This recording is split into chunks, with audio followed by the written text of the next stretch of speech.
Right. Good afternoon, councillors. Thank you very much for coming to tonight. This morning I was clicking on going to say this morning, and now it's tonight, to this afternoon's overview and scrutiny committee meeting of Southampton District Council. We are missing our vice chairman. So can I, if members are happy with that, can I suggest Councillor Vice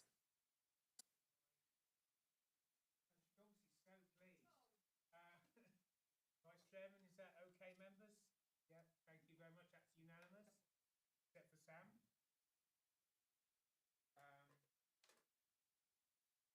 Microphones turned off when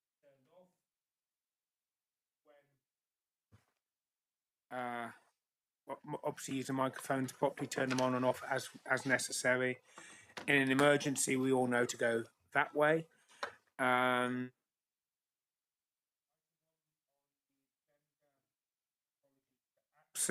and we have Councillor Lawford and Councillor Eadie. Any other members? I think we're missing quite a few members, but I just want to welcome Councillor Nix and Councillor Long to the meeting, subbing for Councillors Lawford and Eadie. Thank you. Thank you very much, members. Thank you. Item October 2025. Are members happy to vote on whether that was a true record of that meeting? I'll propose.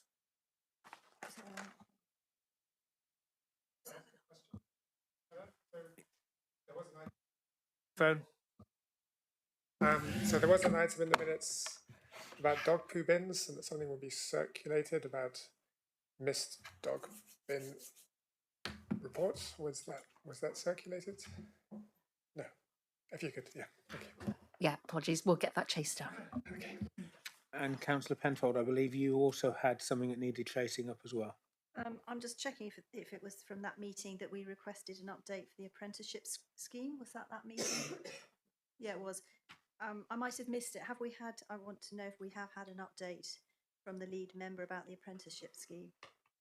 No, we haven't, so I'll chase that up as well. Excellent. And then did we request about the cost of living officers to attend ONS? Is that happening? Again, I'll get that chased up as well. Lovely. Thank you. Thank you. That'll be on a future agenda. Okay. Okay. Do members have any declarations of interest they wish to make? No? Everybody happy with that? Okay, there are no, item 4, there are no urgent items to the best of my knowledge, looking at Amelia and checking.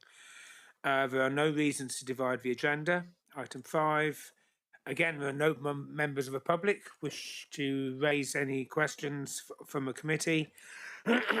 So I'm now going to go to item 7, which should be at 5:02, which looks like we're about there. Nikki and Mark, can I thank you both very much for joining us? The floor really is yours. I know one of your representatives at the Dartmouth Friday Hub, Danny, who comes to us on I think a monthly or quarterly basis. He's a brilliant officer and he does an awful lot of good for people in Dartmouth and the surrounding area. So I'd like to thank you for what you do there. And just waffling on a bit longer, your organisation did an awful lot of good for Kingsware Parish Council 2 or 3 years ago. And we appreciate that because I'm chairman of Kingsware Parish Council, so I'm being parochial, which I know I shouldn't be. So the floor is yours. Thank you very much for that kind introduction. My name's Mark Skinner. I'm a senior HEA at South Dartmoor Community Energy, and Nikki is our project manager who keeps us all in line and helps us with our grant funding. So just want to give you a bit of an overview about what we guys get up to. So we are a community benefit society. We've been operating since 2016. So this year is our 10th birthday, and we have grown up a lot in that time. We're a not-for-profits organisation, and we get grant funding to do the work that we do. So that comes from various areas, redress, national grid, and also South Hams District Council. We work in partnership with other organisations, local food banks, citizens' advice. And I think it's fair to say that there is a little bit of an overlap with citizens' advice because they have their own energy team, but we very much work hand in hand. We can use them to help support funding with clients, and we can make referrals into them, and that they can do the same to us. We have a slightly different service in the fact that we go out and do home visits. So, but we'll come to that in a moment. And I'm pleased to say this year we've also been shortlisted for the Green Energy Awards by Regen. Next slide, please. So we live in a beautiful part of the country, but it does pose a few challenges for us. And we do have 11.4% of the population is in fuel poverty. 63% of our homes aren't very energy efficient, so their energy performance rating would be D or below. 27% of properties fail to meet the decent homes standard, and we do have quite a isolated rural and coastal population, and as a result of that, probably 38% of the population is off mains gas, which can have quite a big effect on energy costs. And as I can testify from yesterday, we are in a really high rainfall area as well. And all those can affect our heating. Next slide, please. So that graph just gives you a breakdown. On the right-hand side of the picture, you've got the big bar indicating low efficient properties, which compare to an efficient insulated property is going to cost you twice as much with your heating costs. And you know, a definition of a household and fuel poverty is 10% of your income could be spent trying to heat your home. Next slide, please.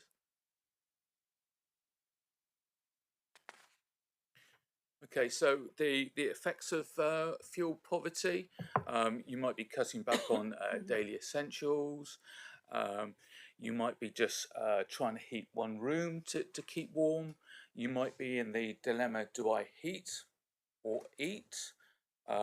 You might have self-disconnected from the energy network. You might not want to have people into your home. The conditions of your home could deteriorate because it's that much colder in your home. It can create more of a damp and mould in the property. You might be in fuel debt as a result of that as well. And also it's been proven that if you've got children in cold homes, they struggle to learn a lot more as well. Next slide, please. So what we do, we very much focus on the residents in the home. We offer practical help and advice. We've got a team of energy advisors covering the South Hams. So we go out into the community. We meet people through drop-ins, clinics. We go out and do community talks, and we do home visits as well. The home visits are really important because it allows us to see people within their homes, and you can see the behaviours of residents in their homes as well.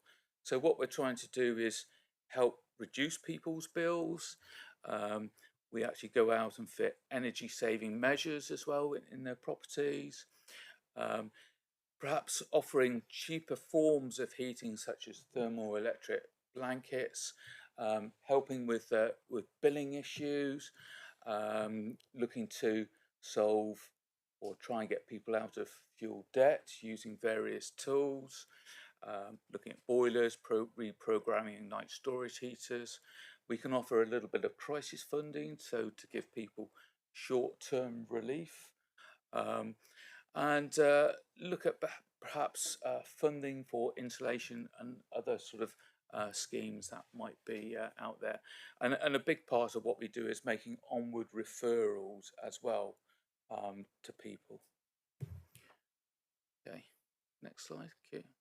So in the financial year 24 to 25, we've evidenced that we've saved residents in the South Hams £380,000, and we think that's a very conservative estimate because we're in the process of updating our fuel costs in our CRM system, so that's probably a lot higher than it is.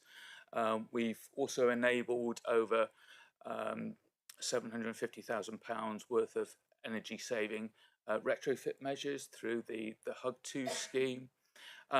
We support some of these residents for a long time. You know, it's not just a case of going in for a visit on one day. You know, some of that support can be over months or years sometimes.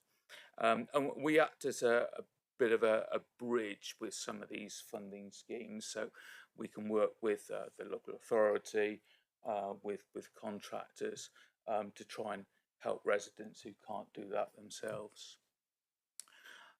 Often people come to us when they are in problems. Fuel may be just one issue that they're looking at, and that's why we like to signpost to other organisations as well. So that network is really important for us. Next slide, please. So South Hams District Council very kindly provided us with some household support fund to use. So you kindly gave us £10,000. So when we're going around doing home visits, we could directly identify needs for those residents on the ground and apply that funding to them. So and we've used that funding to purchase dehumidifiers, replacement appliances, carpets, boiler repairs, secondary glazing, and maybe a bit of crisis funding for their energy bills as well. But I think the great thing about it is that we are seeing where that need is on the ground, and that can be applied directly. We don't charge any admin fee for that service.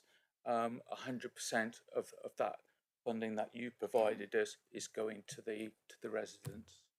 Next slide, please. So just want to talk quickly about retrofit.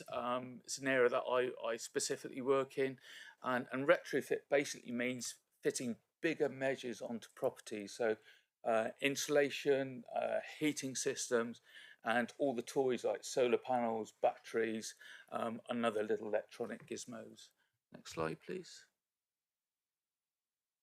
So we offer a free retrofit advice visit to residents in the South Hams. Home visit is really good because you actually get to see the home. Sometimes we can talk to people on the phone, but visit is preferred as the main direct line. So it really does help residents on their retrofit journey. Sometimes it can be quite confusing, but hopefully with our advice we can put those steps in place for them. So for those residents that may be self-funding their journey, we can add direction to different installers, or a partner who could maybe develop a formal whole house plan for them. And for lower income households, then we would direct them to a scheme such as the Warm Homes Local Grant Scheme or Connected for Warmth. Next slide, please. What a well trained. So through our retrofit advice service, we've completed over 200 visits to date. We do quite a bit of training to become a retrofit advisor. So various level 3, level 4 courses, as it is quite a technical area, and obviously experience in the job helps with that as well. This service is being partly funded by social prosperity funding, and using our reserves, which we have at the moment. We have really strong demand for the retrofit advice, and we've got a 3-month waiting list at the moment. Next slide, please. So just to give you a flavour of some of the work that we've been doing, the Home Upgrade Grant Scheme. This was a scheme using government-funded money, which the local authority was managing.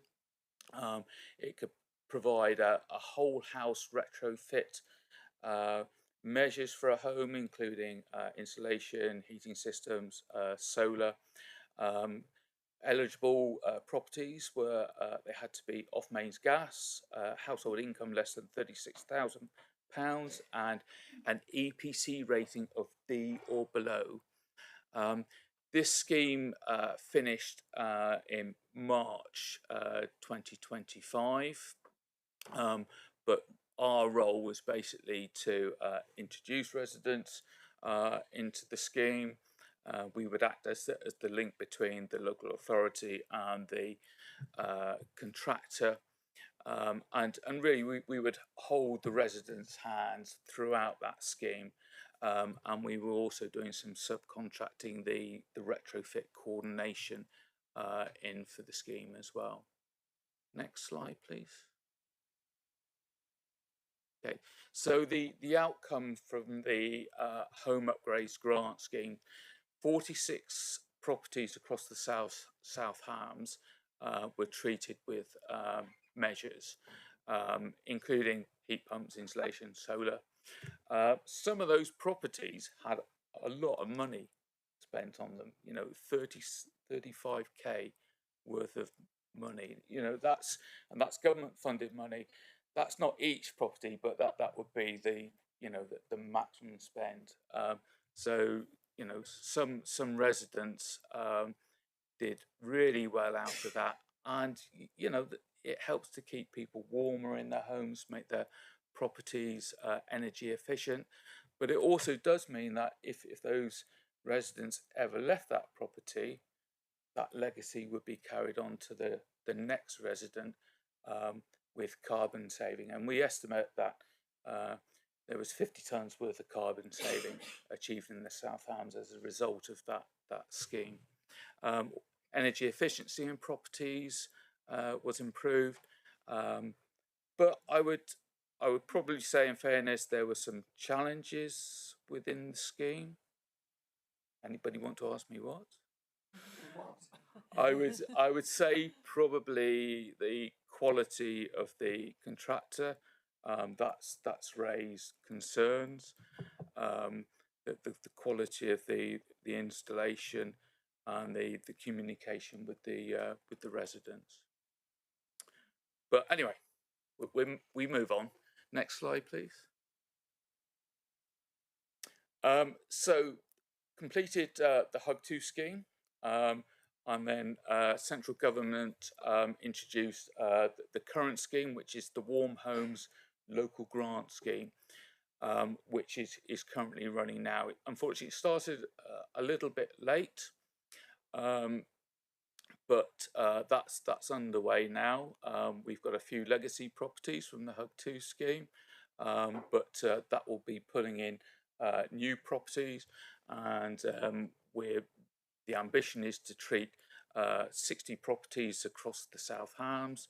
The scheme has another 2 years to run.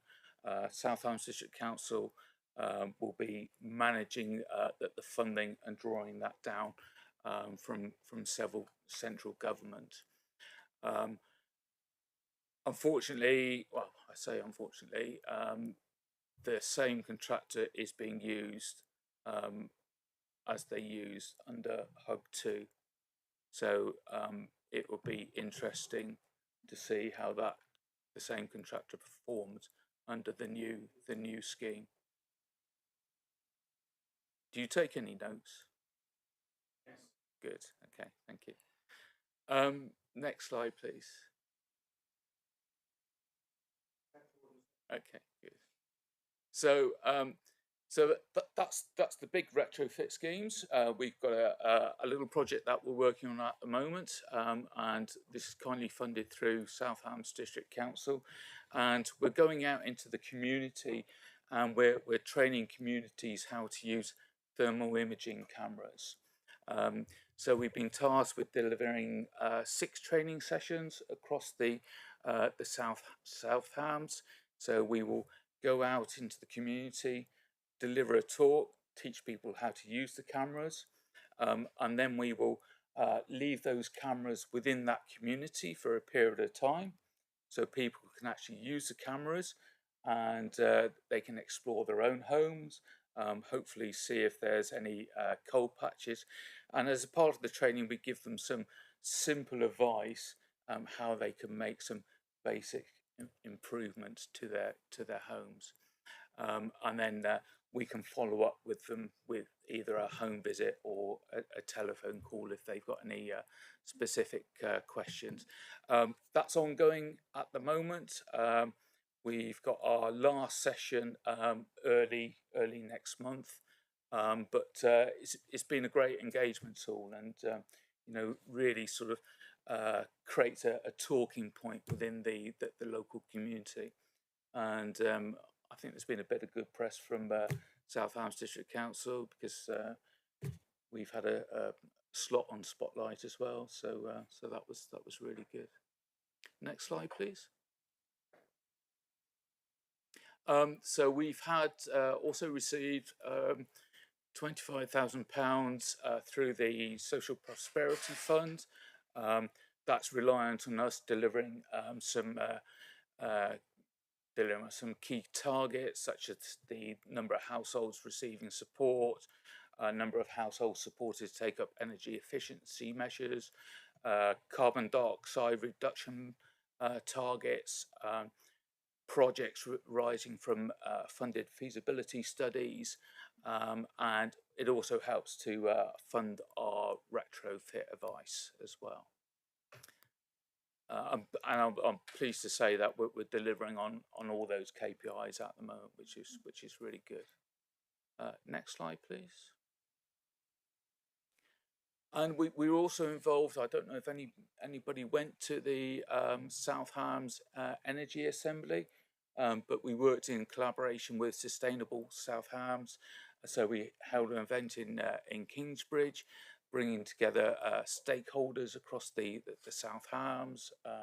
Local MPs were there, and that was just to help accelerate the transition to energy reliance, creating new connections, developing new ideas, highlighting challenges faced within our community, and as a side shoot of that roadshow, we're now delivering 3 energy roadshows across the South Hams. 2 have happened, and the last one is occurring in South Brent on the 7th of March. So that's really good. Before I round up, Nikki, have you got anything that you would like to add? Just to mention, there's a lot of households who are several £1,000s in debt with their energy bills at the moment, and we're doing what we can to help them, but it's a big problem for a lot of people. But I think other than that, you've been really thorough. Thank you. Thank you. Next slide, please. And any other questions? And thank you for your time and listening. Thank you very much for that. Can I just ask you one more too?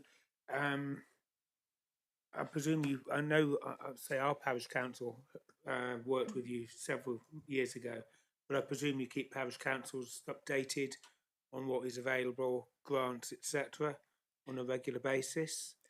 Do you send emails out to our clerks, or We could do that more proactively, I think. Yeah. I think we definitely could be more proactive. because obviously the smaller parishes, more rural parishes, have got an awful lot of deprivation out there and rural houses, etc. So that's, I would think, is a priority for us as members that Yeah. don't represent a town or anything. Although we represent a town, we represent Dartmouth, but we've got parishes as well. You were saying you were concerned about the quality of the workmanship that was Hug 2, but the contractor has still continued in with the new scheme. Has that contractor had to retrofit his mistakes or their mistakes? They are having to. There's one particular case that I'm working on at the moment, and I've been appalled by the slow reaction of the contractor. And is there any comeback that you can? Because obviously it was a government scheme. Is there anything that you can get support from the MPs or what? The local Caroline Voden is involved in that case. Okay. And then the last one I'm going to say, which I don't think is your remit, but one thing that I've always been really supportive of trying to do is we've all got village halls or community halls, and I think that should really be a priority for all of us. Yeah. But because village halls struggle to survive in many cases, but bringing their energy bills down with solar panels, etc., or even heat source pumps. Yeah. Are you able to help and advise with that or not? Is that not your remit? That's definitely something that Mark has been looking to develop actually as part of the SPF funding. And working with Libraries Unlimited, they have some carbon reduction plans that people can access, but it's very, very costly putting in the measures to village halls. So the problem is often a gap in what people want to achieve and what they can access funding for. And is there no government funding yet for Not yet. that? No. That is such No. a £10,000 is the maximum we can help people access, which doesn't That go very helps. far. Yeah, it But helps, but it doesn't go very far for a village hall. Yeah. I mean, I know Southampton Council are now retrofitting all of our leisure centres, so we are getting there. Susie. Yeah, sorry to put, I'm right next to you. Two questions actually. First of all, in the next part of the 2 years, is there any way that the income threshold would be raised, bearing in mind that the cost of living is going up and Yes, so they have something called income equalization. Yeah. So if the household's got very high mortgage costs or their utility bills are high, those things can be taken into account. If they have 2 or more children, that's taken into account as well. So you could have 2 people earning 50k in a household. Oh, Speaking. Oh, hi, yeah, good, thank you. So that threshold does change now, and it's much easier for us to pick people through who are over the 36k. Okay, because I feel that some people fall in I that agree. gap. Yeah. And I agree. There's lots of debt, but and it's a shame for it to be single person households all Yeah. the time that get Yeah. rushed through the schemes. Yeah. In fairness, they did, during the life of Hug 2, they did put up the level from 31 up to 36. Yeah. But that was a couple of years ago now. Yeah. Okay. And the second part of my question, a little bit about the contractor, which I know that was raised earlier, but who would be kind of responsible for sort of finding another contractor if that was necessary? The council. The council. The council, yeah. And also, are there many contractors able to do the job in the South House? Well, the contractor they're currently using is based up in Andover in Hampshire. Okay. Plymouth City Council have adopted a different system or method, and they've brought in a more of a local team based by one central contractor. So they are very much using local trades.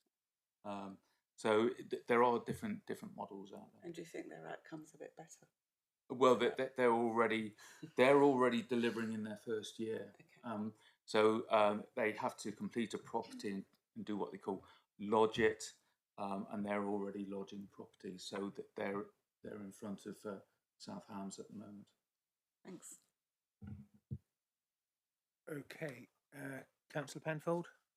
I think it's a really good service you provide, and I'm really interested in it and what you're doing. So I just want to go back to the contractor. Can I be really clear? Who commissioned the contractor? Do we name names?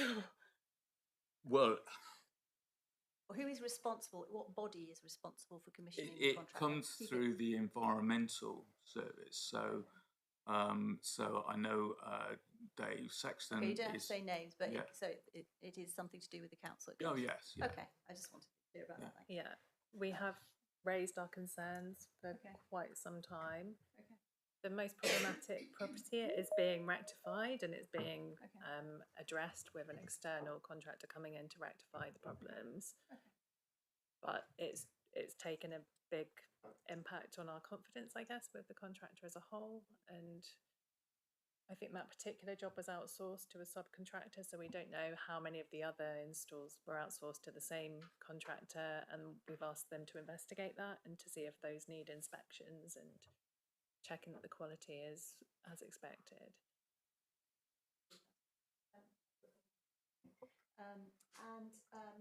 So I was interested about your home visits. You say you've done 200 home visits, so you've been going for 10 years? That's just on retrofits. Okay. So yeah, if you take into account visits through just general fuel poverty work, then it's a lot. We're over 500 just in the last financial year for general home visits. But the retrofit advice is a new service that we've developed through the local energy advice demonstrator funding. So this is a relatively new service, and the majority of those visits have been delivered by Mark. So he's very in demand at the moment, aren't you? And we're having to put people off until the summer now for general retrofit advice. So I'm really interested. Do you have it plotted out over South Hams where all your visits are, in a way, sort of a graphical way that we could see where the visits or where the contacts are?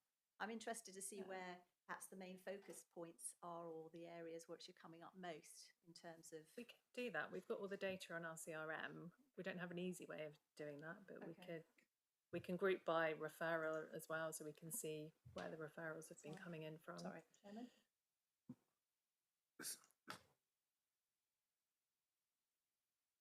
Apologies. Rishi is place and economy. So my team's doing a lot of work at the moment on mapping of various grant support that we're delivering. So it would probably be worth us having a conversation to see if we can get your support mapped out through our system. So it's quite a simple process, but I'll speak to you after this to pick up on that. Thank you. Thank you for that, and maybe we can have that for the next ONS meeting, so we can see how it's developed and actually it's actioned, if we can, please. Yeah. Thank you. I think that'd be really interesting, wouldn't it, Yeah. to see where the areas most that you're focusing on at the moment, whether we could spread them out or some areas being missed out for some reason. So I'm going to be parochial for a second. Do you, at the top of your head, do you know if you've had any visits around Malden area? Yeah. Yeah. Okay. Yeah. Okay, that's fine. Thank you. Councillor Creswell. Thank you, Chair. Nice to see you. And first of all, I just want to say thank you. You visited one of our residents in Staverton, and you do go beyond, I'm sure, your remit. This particular person had a cooker, I believe, that was given to her through CAB, and she didn't have enough money to fit it. So it just stood there for months and months, and you came to the rescue. I don't think we can belittle in any way how important this frontline service is. That is the only one we have, I believe, really. And it was interesting to get the numbers, 500 households so far, coming up to April. That's a lot. Yeah. And I'm also a little bit surprised that South Hams District Council awards you just £10,000. I would like that noted. I think that's a bit of a pittance, because what you do is so very important. The figure in one of the early slides, the 4 percentages you gave, there was the third one down, 27%, and then I can't read my writing, but I was just surprised that that's almost a third of the homes. What was the label on that? Home standard. It's a government measure of homes that are Low. above a certain level of comfort, EPC rating, Right. repair, state of repair, that sort of thing. And we have one of the highest rates in the country That are below, that are below that threshold. And that 27%, I mean, that's almost a third. That was really quite gasp factor for me.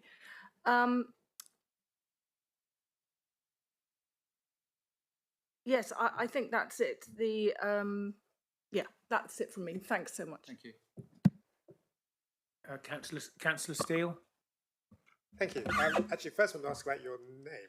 So you're South Dartmoor Community Energy, but what area do you actually cover? Just the South Hams. When we were originally established, it was by two ladies in Ivybridge, which is on the south of Dartmoor. So we adopted that name, and then we quite quickly started developing services and started covering the whole of the South Hams. Yeah. And we would change our name to South Hams Community Energy, but with timings and boundary changes. Sure, that's you probably never not know. the thing to do. Okay. So I also wanted to ask, so I mean, there's a huge demand for what you're doing. Are you winning? Are you keeping things at bay, or do you see? Do you have a time frame for how long you need to take to bring us up to standard?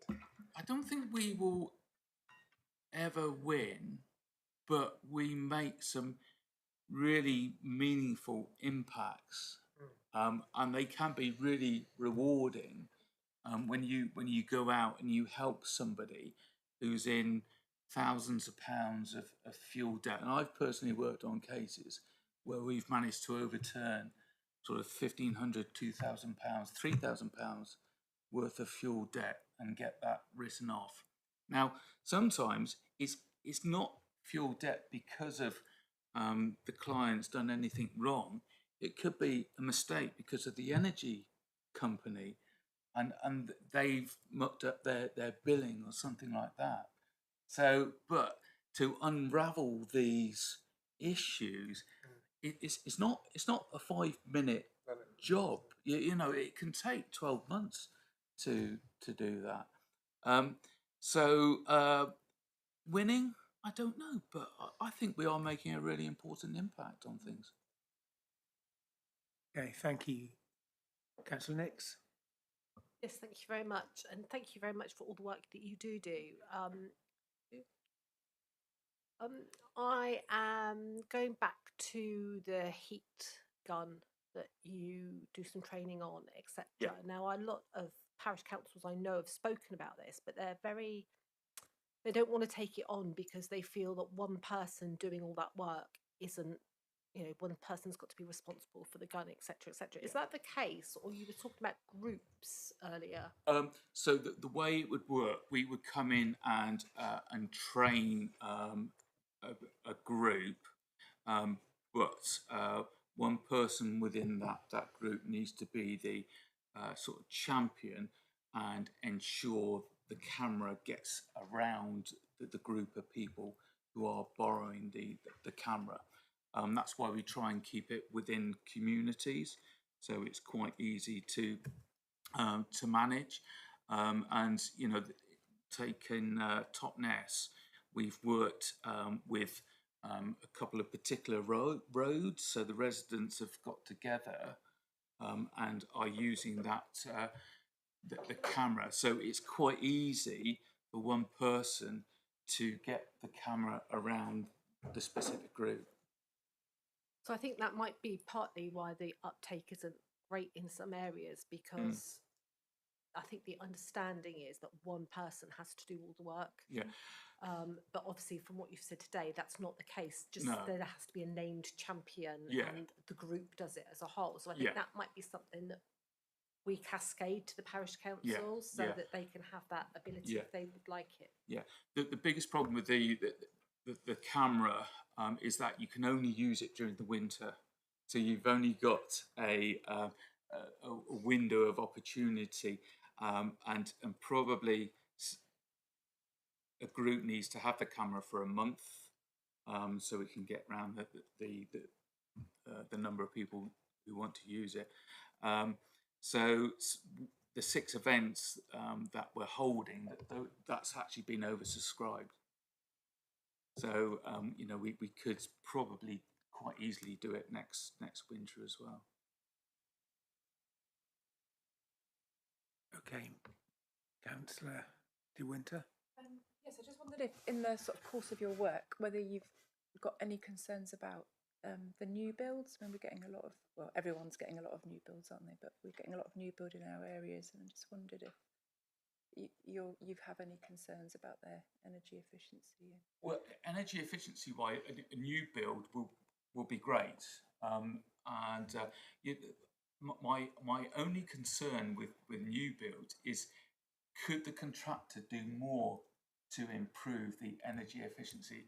The building contractor will do the minimum that they have to, but generally a new build will be more efficient. But you're starting to see more solar panels going onto buildings, which is great.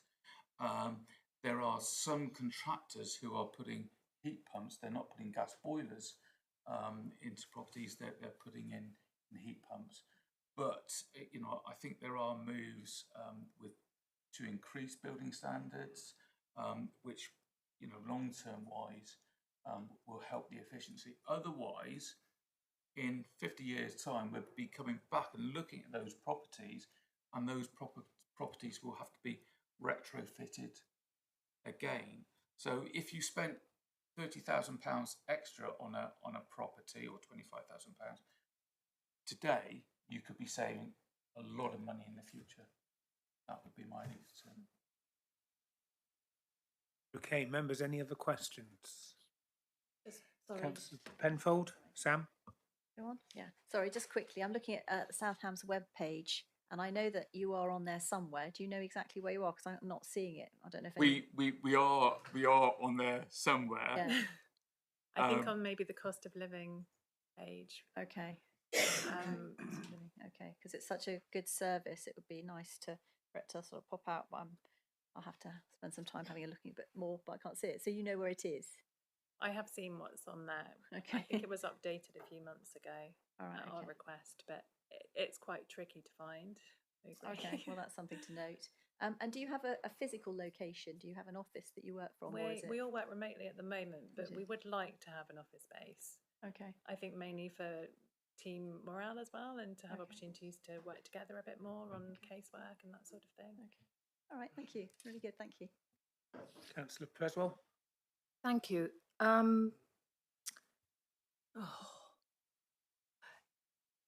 know the council is helping you financially to a degree. Is there anything else that Southams can do to help you in your work, other than the outreach from maybe our housing department or anything? Is there a dialogue that goes on? Communication, is it good? We have a really good dialogue with the housing support team, so constantly speaking to Natasha there, and we work together on quite a few cases. Housing, perhaps less so, although mainly through schemes like Hug2 and Warmer Homes Local Grant. We have areas of focus where we have a lot of communication with the council, but it's within that kind of section of the service. So I'm sure there probably are opportunities for us to work together more closely in other areas as well. That would help support what you do? Yes, I think even just sending out an email to all the parish councils would be really helpful, actually, in reaching people in more remote parts of the district. And we have referral partners that mainly feed people into our service, but when we're in peak season, we're kind of at our demand level at the moment, and then we have to put people on a waiting list, and so managing that can be tricky. And then we have summer period where things get quieter and we've got more capacity, and we can encourage people to think about the coming winter. Okay, thank you very much. Now, I think you can feel from the sense of all our councillors here, we're fully supportive of you, and we would try and do all we possibly can to help you. We're going to make a couple of recommendations that Amelia has come forward with, which you'll put up on the screen. So I'm going to say the committee noted the update from South Dartmoor Community Energy and will investigate with relevant officers the issues raised regarding the current contractor delivering on the HS2 Hug2 project. Well, I mean, they might be good on the HS2 on the Hug2 project, and the criteria used for choosing this contractor. So that's one of the recommendations. I would also like to move the recommendation that you sort of raised, that we only offer you a small amount of financial support, and whether we could make a recommendation that we as a committee feel that that isn't a suitable, large enough sum for the future. And I would even go for a third one, which might be far more controversial. But if you are looking for a base, you know, we've got a very large facility here, and I know there's probably a million and one reasons why we can't, but perhaps the council does all they can to actually offer you a base for the future. Now, we won't be here for much longer as the council. I do sort of also think, because we come from the south of the area, we come from Dartmouth and Kingsware and Stoke Gabriel. When we contacted South Dartmoor Community Energy Group, and Amelia can't spell energy, which I'm really delighted to see, it does put people off from the coastal regions. And I know that you were saying that you would put, you would rename yourselves the South Hams, but even when South Hams Council disappears, we're still the South Hams. Or what I would perhaps even suggest, maybe you should call yourself South Devon, but you're the bosses. We're just here to try and help you. So is everybody happy with that? Is Amelia happy with that? Well, Chair, there was also the mapping with liaising with mapping with Chris Shears about the areas that they're focusing, well, they have actually visited. That will be quite interesting. So put that on there as The well. officer. Now, is there any other suggestions, councillors? And I can't find it on the webpage. I know, but you have to know it. If to search it, you have to know about it. So if you're, it's also in the news bit. Okay, so well, we can look. Main page. I can't see logically easily where it's coming up. So we can look. We can look into that. We can highlight that we think this should be promoted more. Again, I think we fully support you, and we thank everything you do for us and our residents. They're the ones that most need all this, so we do appreciate that. Is everybody happy to support those suggestions, recommendations? There was also one additional one about the emails from going out to parish councillors. Oh, yeah. No, I think we can take that. We do have quite a bit of communication with parish councillors, but it would be nice to formalise that. I think, wouldn't it? Definitely. And I would emphasise that when we in the south get something from South Dartmoor, because we think Dartmoor's miles away. We don't want anything to do with Dartmoor and those and the outer reaches of the South Hams. It does put us off. And when it came up to our council years ago, I was thinking, why do we need South Dartmoor?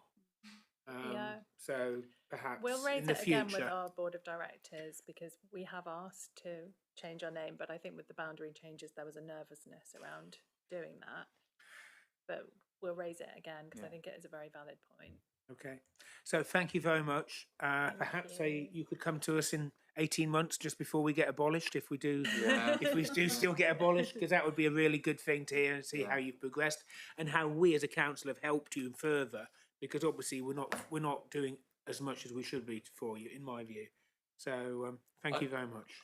No, thank you for your time. But I would like to express our thanks, because you do give us support. So and to have it recognised is absolutely fantastic. Never say that we do enough for you. Make certain you still want more, because we're here to do more. Never accept what they give us. No. Okay, is everybody happy? Should we vote on that? Yeah, everybody happy? Yeah. So that was unanimous. Thank you very much. Thank you. Very much. Thank you.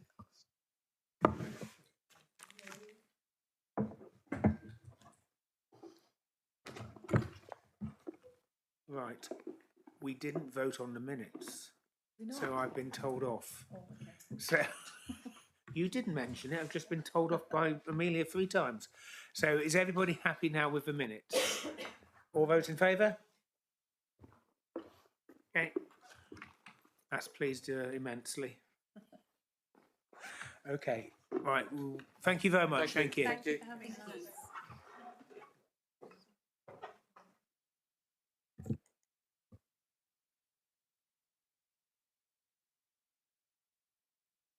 Right, we'll have just a 5 minutes comfort break.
Thank you very much, members. Thank you for coming back in that quick comfort break.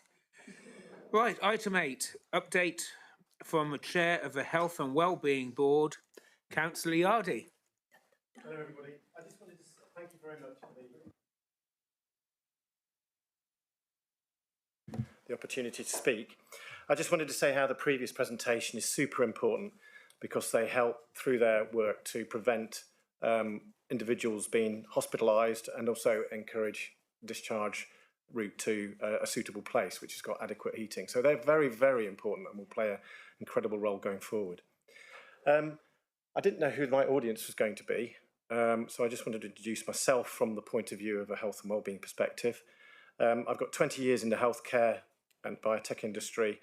I've worked at the RDUH for 4 years in innovation, was involved with COVID through either PPE, Nightingale testing and trials. I'm also a governor at Torbay Hospital, and now I've become the chair of the Devon Health and Wellbeing Board since July the 10th. And you may know me from talking about dentistry, pharmacy, and the lens for the forward plan with a health perspective.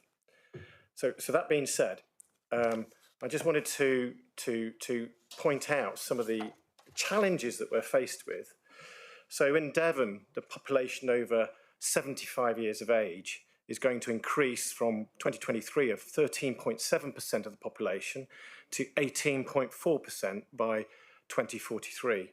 So that's a huge increase. So if we've got a £50 million budget at DCC, you can see that increasing. It's not going to decrease, and it will increase quite considerably. So that's one of the inequalities. We also have across our region life expectancy difference of 15 years between Ilfracombe and Exmouth, Liverton, We have fuel poverty, 11-fold difference between parts of Exeter. We have long-term working conditions of working age, meaning people that have got long-term health illnesses, where it's 8.1% of parts of Exeter and only 0.8% if you're in Widdicombe. Barnstaple, we have alcohol admissions of 11-fold difference, which in Barnstaple is very high and in Honiton is relatively low, but 11-fold difference. And when it comes to child poverty, in Sidwell Street, Exeter, it's 46.4% of the children, and it's in Wembury, it'd be 1.7. So we've got massive inequalities across our region. So we've got significant challenges in front of us. In Devon, as I mentioned, we've got an increasing ageing population and a lower proportion of working age adults, which will be the future of our area. And these inequalities are growing. In the background, we've got significant increases in the funds, the finances. So I've just mentioned about the budget at DCC. Torbay, there's approximately 70 million deficit, and across the whole system, there's about 300 million deficit across the system in the southwest. So it's huge. There are going to be significant changes. It is a period of transition. So we need to be able to react and work along in this new environment, and that means we need to be looking to support adults to live well and with disease. It means we need to act now to promote independence so people can and robust services, and we need to make sure that we've got more joined up services within our communities. So in that context, what is the Devon Health and Wellbeing Board? So if we could move on to the next slide, please. You can go on to the next slide. So on the right-hand side, you can see who's part of it. You can see that there's a significant number of, I would say, strategic partners, NHS, fire service, mental health, DPT, for instance, in mental health, public health, and we've got adult social care from across the whole of Devon. Traditionally, we've met quarterly. Sometimes we can flex the membership so that we can meet our local priority. And we're willing to change the membership as needed. Next slide. So put simply, what do we do? So there's a joint strategic needs assessment which we must undertake, which is talks about the inequalities, which produces the needs. Then we've got a pharmaceutical needs assessment. That's the second part. And that talks to us about pharmacies and what the needs are, where they're closing, where they're opening up. We've just had the recent Hoots challenge. And on top, behind all that, we need to have the joint health and wellbeing strategy. And that's an integration between all those strategic partners. And we need to work towards those emerging requirements. And from the NHS 10-year plan, neighbourhood health plans are going to become super important. So in order to do this, we need to improve the health and wellbeing and the outcomes for the population, and with a specific focus on reducing inequalities. Next slide, please. I want to just introduce my colleague Simon Chant and allow him to proceed quite briefly through the next few slides on about how we've come to be in the place we are now. Good afternoon. Thank you for joining us. Thank you very much. Thank you for having me, and so I can join you in person today. And just to introduce myself, I'm from the public health team at Devon County Council, and among other things, I support the Health and Wellbeing Board. So, what we'll just take you through now is some of the board development activities before giving you an overview of the Joint Health and Wellbeing Strategy.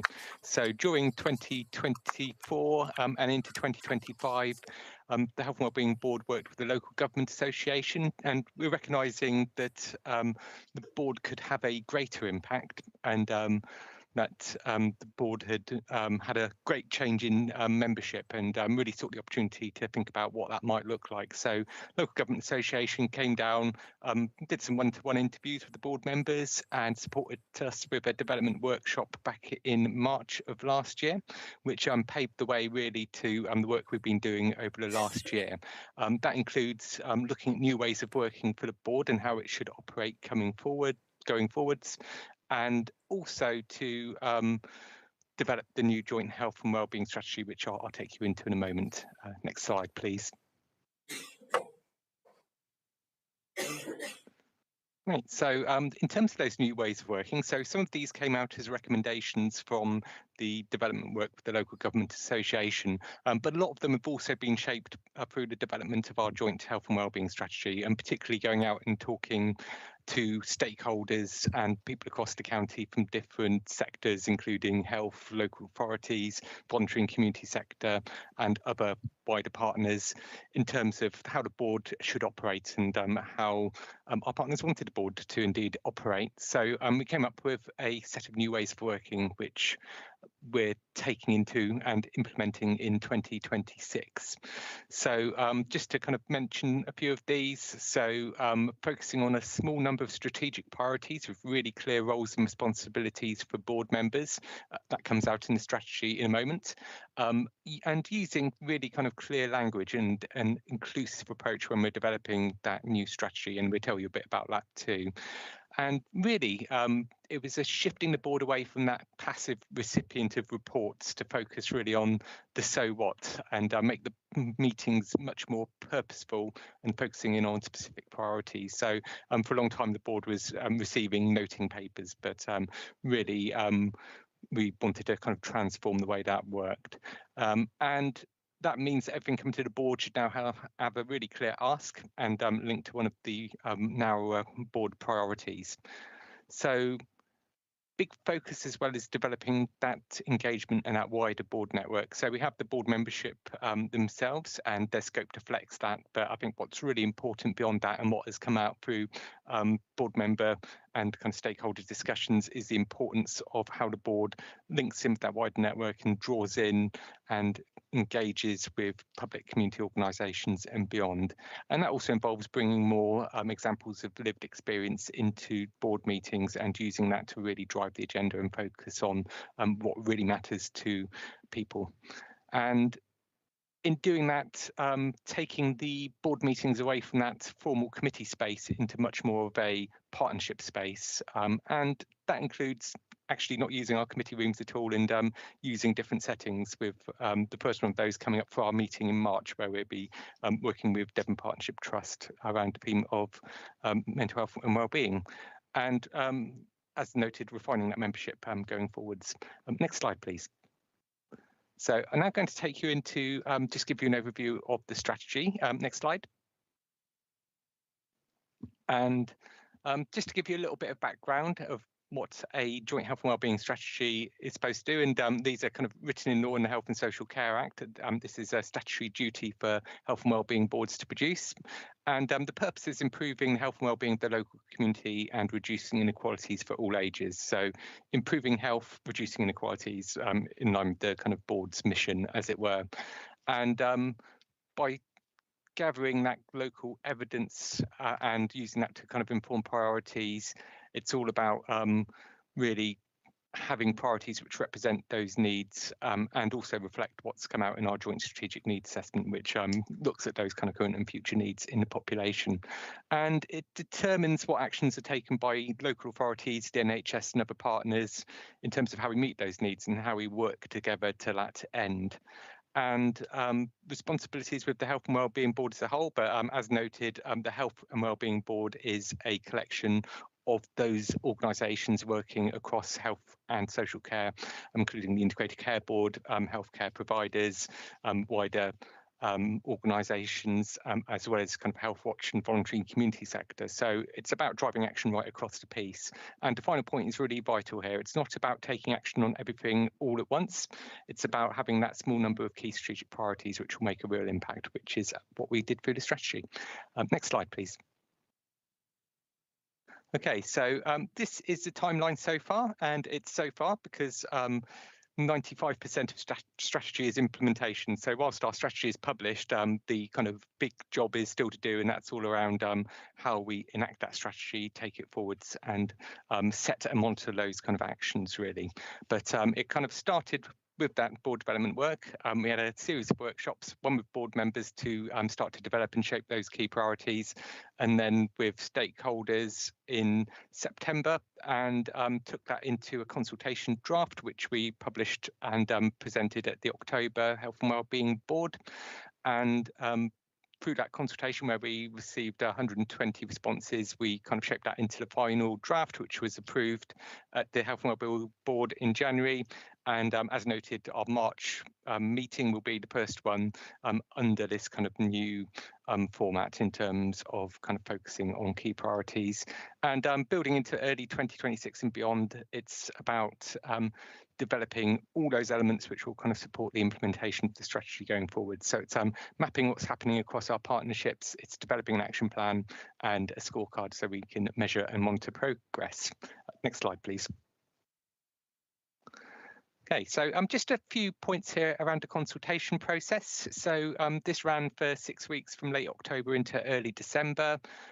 We had 112 survey responses, and we had a handful of other responses outside of that, which we kind of integrated as well from kind of talking events we did. Overall, we had really good representation from voluntary and community social enterprise sector organisations, so they made up the largest group in terms of those feeding back, but in terms of members of the public, local authorities, NHS organisations and educational institutions, we had a real kind of mix of different people feeding in and contributing to the strategy.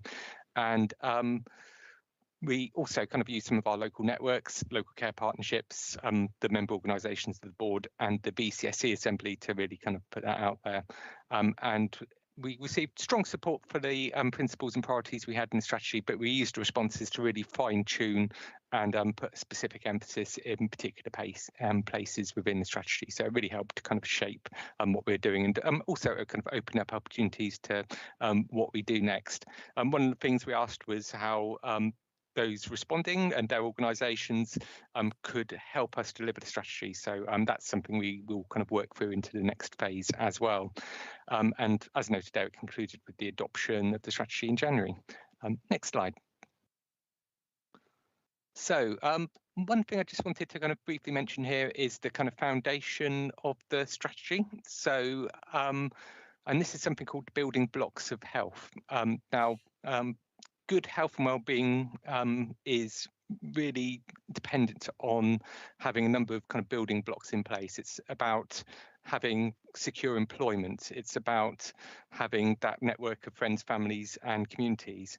It's about having decent and affordable housing. It's about education and skills, transport, being able to kind of access work, being able to kind of access good quality food.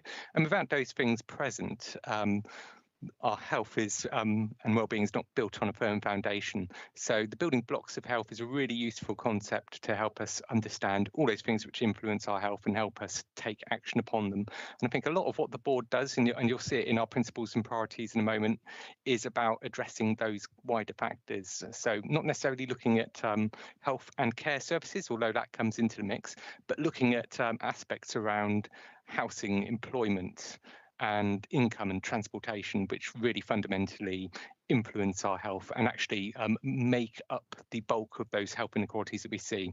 They're rooted in those building blocks of health rather than necessarily people's access to health and care. Next slide, please.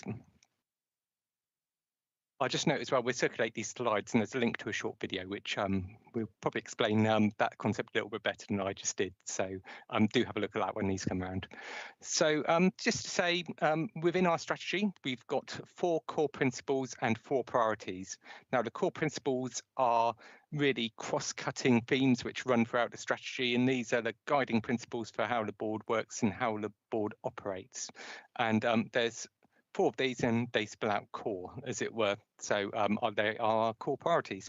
So the first one is around caring for people and places, which is all around protecting health, places and access to nature. So this is about our local environment and how that contributes to our health and well-being. And basically this focus is a cross-cutting theme for everything the kind of board looks at. opportunities for all is around making life fair for all and really focusing in on health inequalities right across the piece. So all our work on the priorities you'll see in a minute will be kind of guided by these underlying principles. Roots for Life, that's around supporting people to grow and thrive through every stage of life. So having that life course approach so we can understand people's kind of journey through life and the different things which can present challenges and how we can work to make those transitions smoother for people. And finally, the final principle there is engage and empower. And that's all around working with people, listening well and acting together. So doing that in an active and a co-productive way rather than in a tokenistic way. Next slide, please. Okay, so as noted, there's 4 priorities within the strategy. So this is about that kind of small number of priorities where we can really focus on those factors which are having the greatest impact on health and well-being in our community. So this came out through our process, and the 4, as you see noted here, are mental health and well-being, which is around a county where that mental health support is easy to find, close to home and free from stigma, and also which kind of promotes good health, mental health and well-being. It's Start Well, Live Well, so that's all around every child having and feeling safe, cared for and supported to thrive. So that's really addressing at the kind of root causes in childhood and kind of focusing on addressing health and care issues there. Housing, so this is around everyone in Devon having a home that is safe, warm and affordable, and that really links into the kind of previous presentation you just had. And finally, rural areas and access to services. And that really picks up on the rural and coastal challenges in Devon and ensuring everyone has the same chances to live well, stay safe and access support easily. There's a big aspect to that which is around rural and coastal deprivation inequalities, which can go somewhat missing when you look at the indices of deprivation and the national focus there. But when you start to kind of drill below the surface, big issues come to the fore. So we really want to shine a light on those across the whole of Devon. Next slide, please. So I mentioned some of these supporting elements. So as noted, these are the things which will kind of guide our work going forwards. And what we're going to do is kind of form some working groups to really develop and shape these going forward. We've made a start at the partnership map in terms of mapping how the joint health and wellbeing strategy relates to some of those overarching strategies around health wellbeing across the county. So things like the integrated care strategy, the work of the Devon and Torbay Combined County Authority and beyond. So we've done that mapping, but the next level is looking at those 4 priority areas and really kind of focusing in and looking across the piece. We made a start there, but the idea is we'll be convening working groups to really drive that work forward with board members acting as champions for each of those themes. So a bit of a watch this space, but we're expecting those to kick off in late March, early April. Next slide, please. And yeah, in terms of what's coming next, so really it's that kind of implementation phase of the strategy. And as mentioned, the intent is to convene those kind of reference groups, and we'll be doing a paper which kind of sets out a process as to how that will work to go to the next board meeting. And we're kind of board will discuss it there and we can kind of take it from there. But that's all around completing those kind of various aspects already mentioned in those specific priority areas. And yeah, as noted as well, we're going to have that kind of rotating pattern of quarterly meetings against each of the 4 strategic priorities. So mental health and wellbeing is coming next, as noted, and I think housing is likely to be next on the agenda for July. And again, that will likely be in a venue away from County Hall. Next slide, please. I think this is the final one. So yeah, just open it up now for any questions for Jed or myself. And we've included a link to the strategy there as well. Simon, thank you very much for that. We can clearly tell the enthusiasm and dedication you've got from your presentation. So thank you very much for that. Councillor Yardy, thank you. I have total confidence that Councillor Yardy is going to do a good job of this chairmanship, because he's got a huge amount of experience with this. I used to be a member of the Torbay and South Devon governors several years ago. how does this not just become a tick box exercise to look like we're doing everything we should? Because there's an awful lot of really good terminology, wording. The wording is perfect. You can't fault the wording. But how is this going to actually achieve difference on the in our communities? And just before we finish it on that one, can you say that you're working now closely with Torbay, which I know you're very keen on ensuring that county is, I think you support 541. But obviously we have a huge part of Devon in Torbay, and we have a huge part of Plymouth outside of this. How does that actually fit into this, and how do you work together with that? Because all the hard work and effort that the two of you and your committee are doing, hopefully, if it's not separate to what Plymouth is doing and what Torbay is doing, because that's so important in the months ahead. So, okay, the first question. The first thing I do not want it to be is a stale meeting where we're doing tick boxing in a wood panelled room. That is what we're not going to do. Please don't think I meant that to you, because I know you won't. We're not going to do that because we have to change the way the board works. We have to change a culture. We have to change the way people think. And so I want to move it out of that environment. And I exactly do not want it to be what you've just implied might happen on some other meetings. So for that point, I want to make sure that we engage with the strategic partners, that in the meetings there is 45 minutes or there's 1.5 hours to take on a really meaty subject. So how do we deal with the budget, the financial challenges that we've just seen? How do we deal with those in the current environment? What is going to change? How are we going to have to work better to be able to work in those really resource constrained environments to do this better? So I want to carve out time of 45 or an hour and a half to discuss each of those items, but not an overview and scrutiny meeting. It's about discussing the strategic options and working with our partners, because they have the finance, to make sure that if they can work better with South Dartmoor Energy, because that will keep people out of A&E, I would like to see that link formed. Citizens Advice do a tremendous job to make sure people have got the ability to come home. Let's strengthen that link. So a big part of this is not just the strategic partners, it's the VCSEs in our communities that are providing services such as caring services, memory clinics, food banks, those kind of things, because that's what keeps people out of A&E and it keeps them out of the emergency department.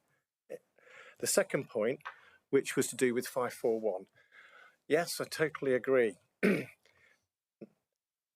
services we are supplying are healthcare services, and it doesn't matter whether you're Devon County Council or you're the NHS Trust in Torbay. In fact, Adult Social Services is run by Devon County Council in Devon, out of Exeter, and it's run by Torbay in the Torbay footprint.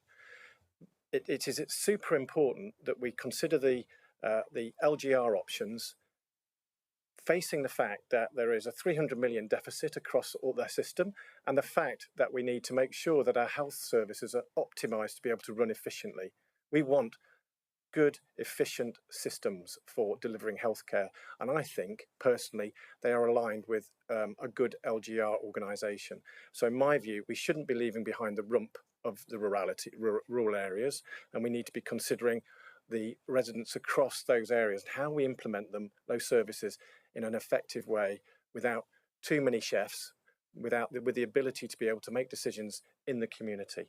And that speaks to the NHS 10-year plan, which is about moving from hospital to home or hospital to community in terms of the first interactions you might have, so that we can relieve the secondary care hospitals of the incredible waiting that takes place in ambulances or otherwise. So we need to move more of that into the community, and that is part of the next level of the strategy. We also need to make sure that digitalisation works in a way that is appropriate, so that we can manage our own health in a digital way. Now, obviously, there are people that cannot do that, so you have to make sure that there are 2 channels open at least in which to be able to do that. And can we use AI to help me and you navigate to the right place? Because these channels and processes are changing all the time. It's a real difficult channel for anybody to do, and I would like to see more technology used to help the patient to run their course. And the third point there was it's about sickness and prevention, which is vitally important. So we keep, again, it's about making sure that we have the community working in the right way, the VCSEs working in the right way to help prevent these avoidable inequalities.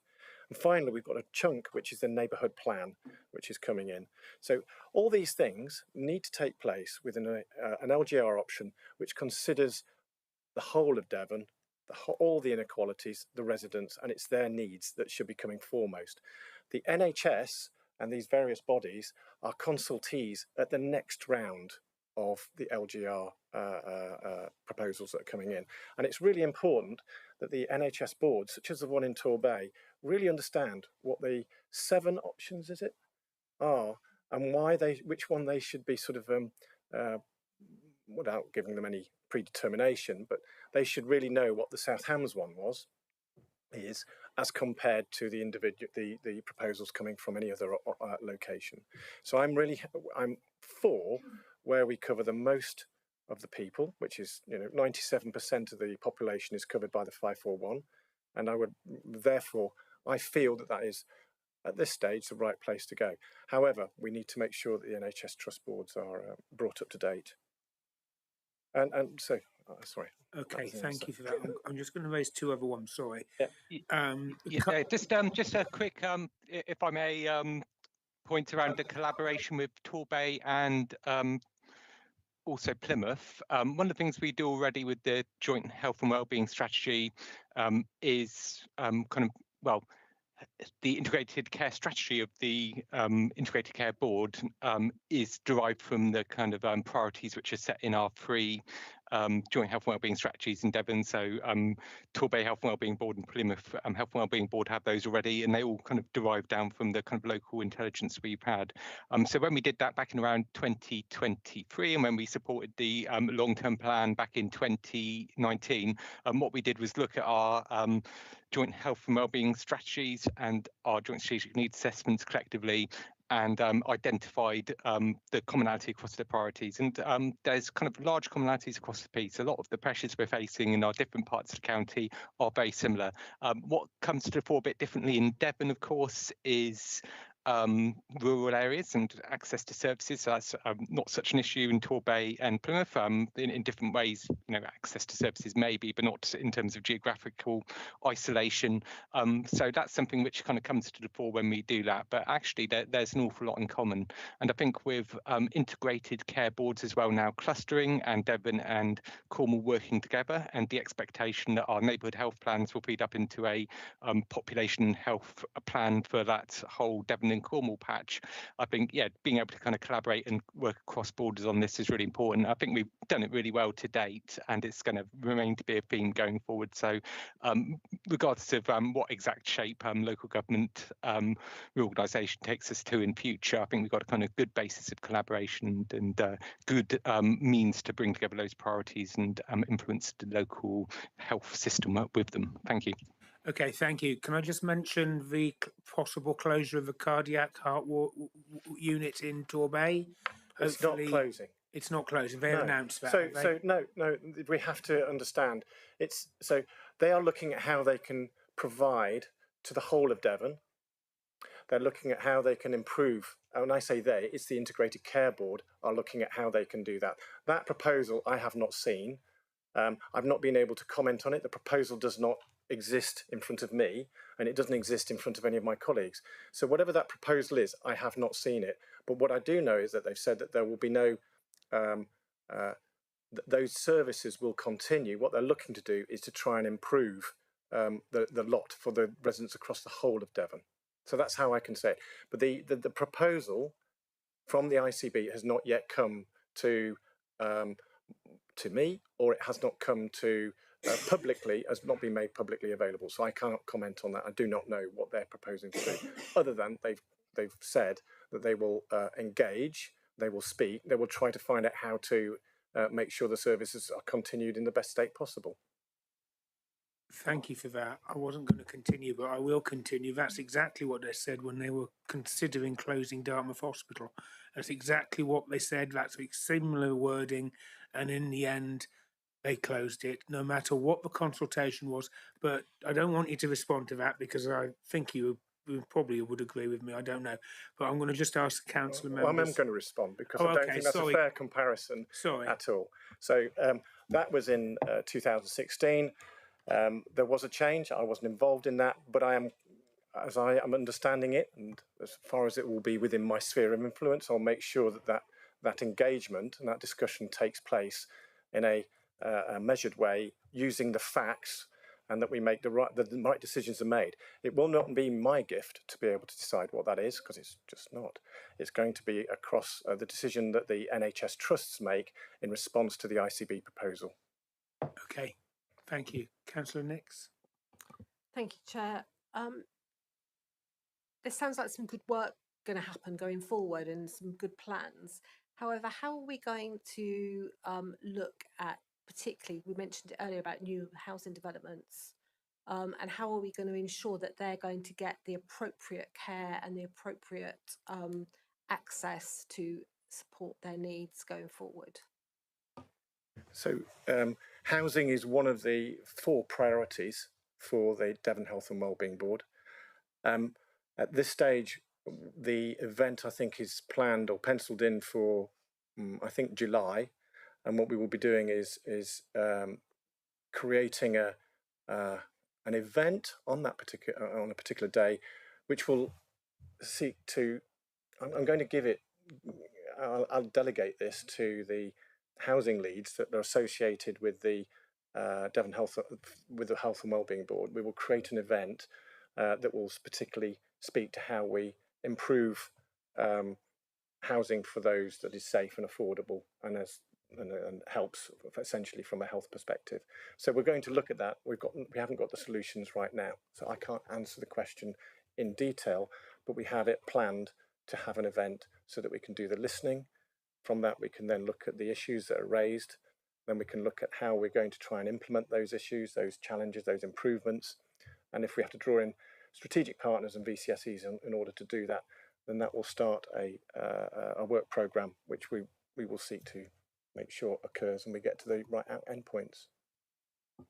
That all sounds very good, but then we've got large communities of 1,000 houses with no access to GP or dentist at the moment. Some people have been living there for 8 years with nothing.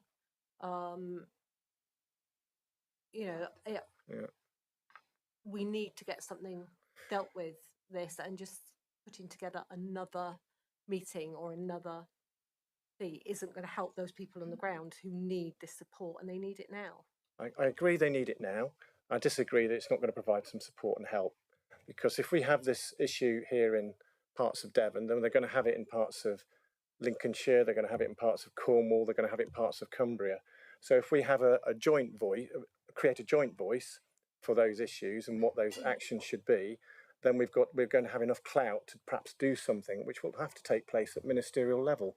So if we were to produce a briefing paper from the Mental Health Day, then I would like that to be discussed within the other regions of the UK, and from there I would like it to be discussed at senior levels within government.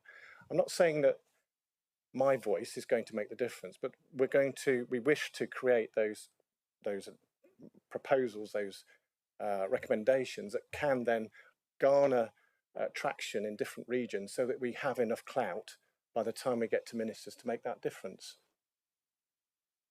Okay, Councillor Preswell. Thank you.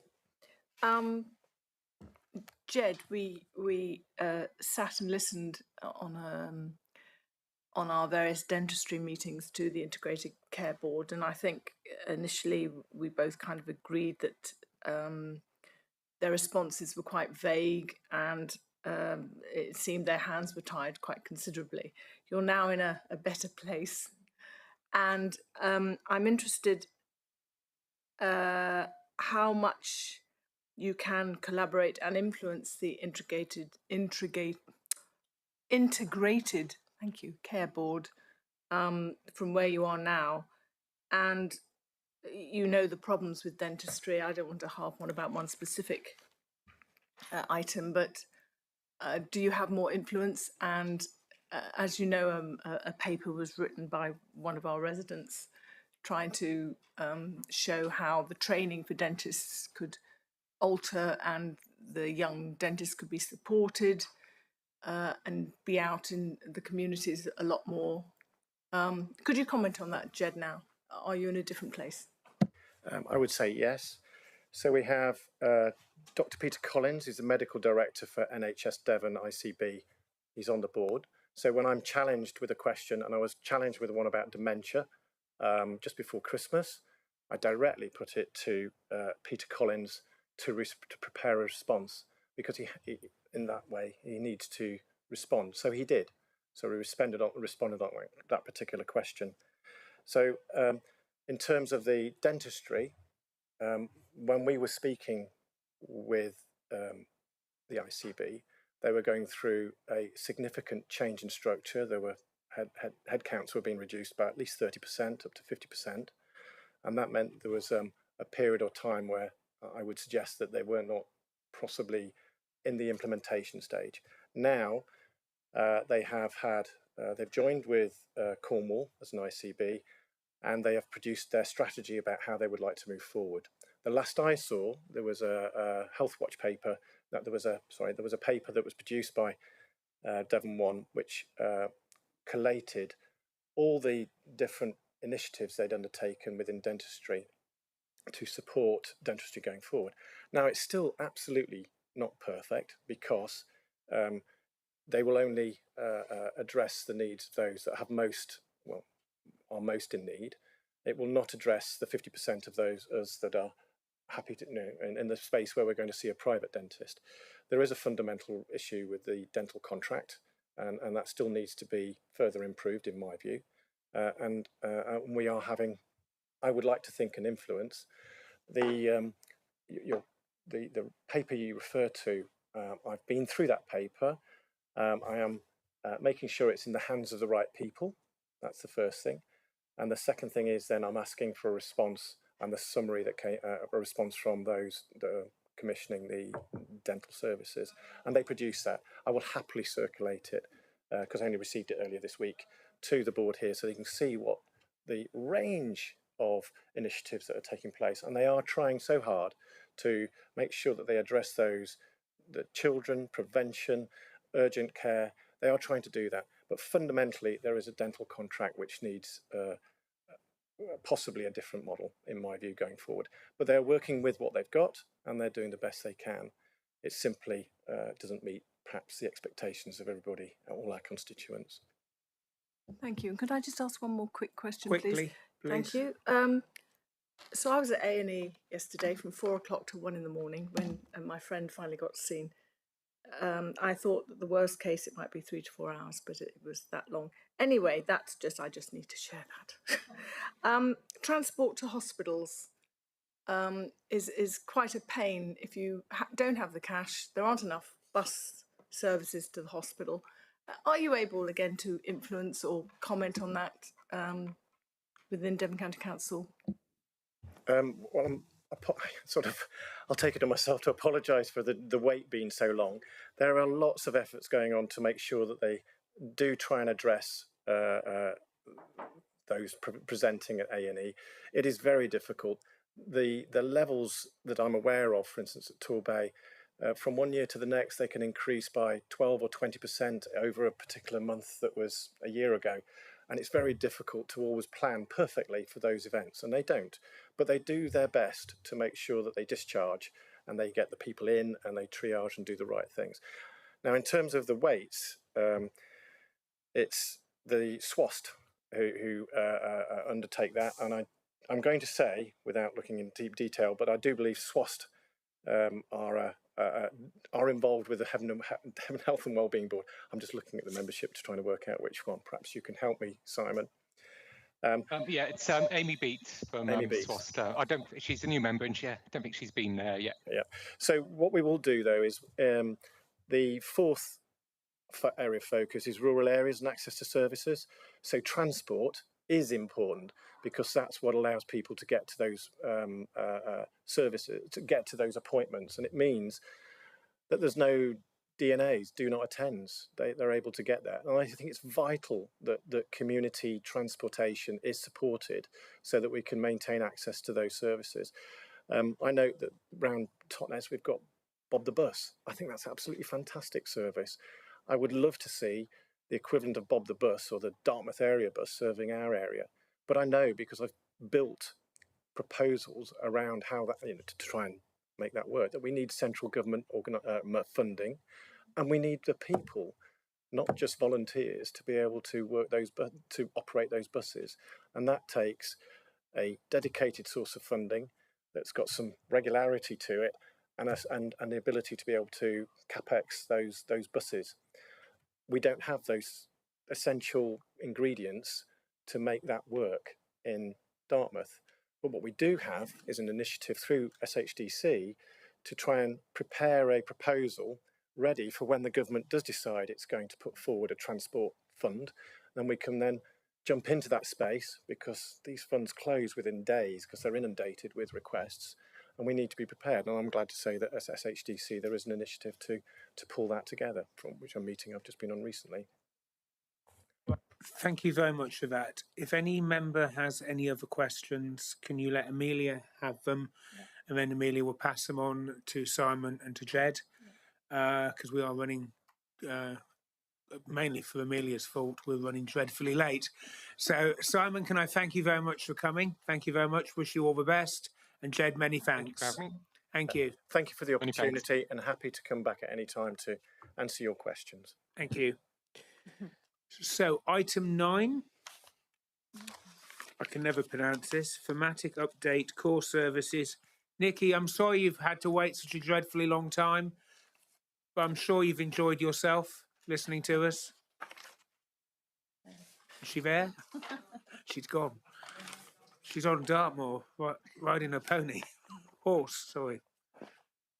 Nikki, you there?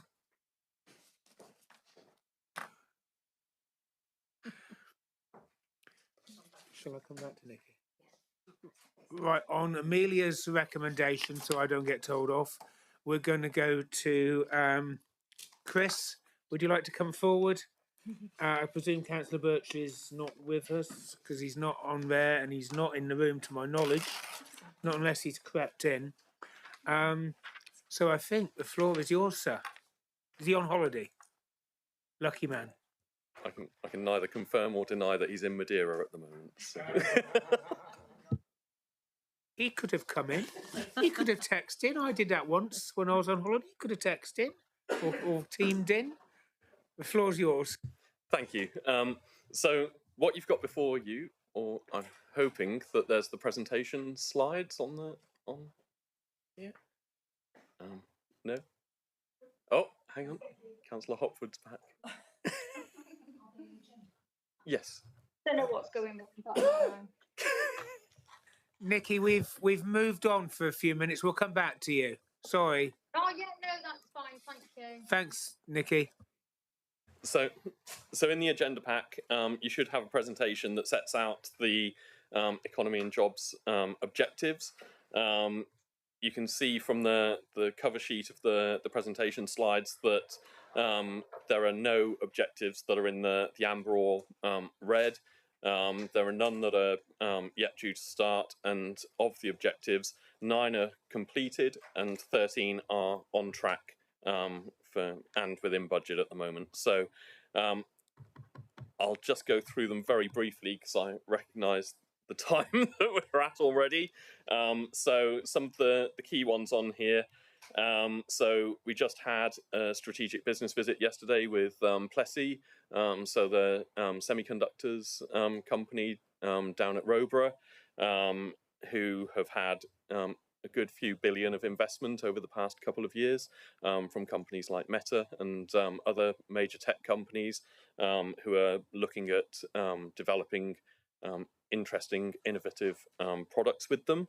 They're a world leader in some of the nano-scale LEDs that they produce. And probably outside of the public sector, the biggest employer in South Hams. So yeah, quite. So it was an interesting visit, and we've got a few discussion points to carry forward with them for the next few months. We also keep in touch with the Chambers of Commerce. So, for example, the next South Devon Chamber meeting on the 26th, we'll be attending that to give an update on how. Sorry, That's I'm okay. so sorry. So that's okay. Keep throwing stuff at me. I'll adapt. But yeah, so going out to meet with them, and the offer's always there. If any other business groups want our attendance, then we're happy to go along to those. We've got the Visitor Economy Symposium taking place here on the 2nd of March, so in a fortnight's time, or just under a fortnight's time. So we've invited local visitor economy businesses to attend that. There's 3 different sessions that we're holding with them around recruitment. So JCP, Job Centre Plus, and others are coming along to talk with them about some of the new projects that government are announcing around that.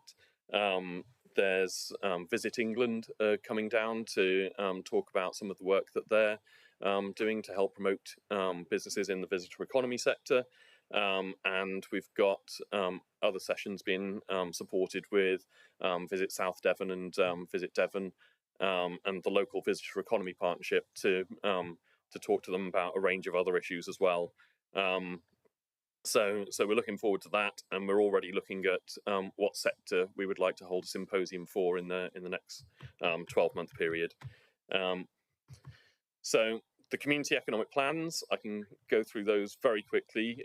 So Ivy Bridge plan is adopted, and we're in the delivery phase. So regular meetings.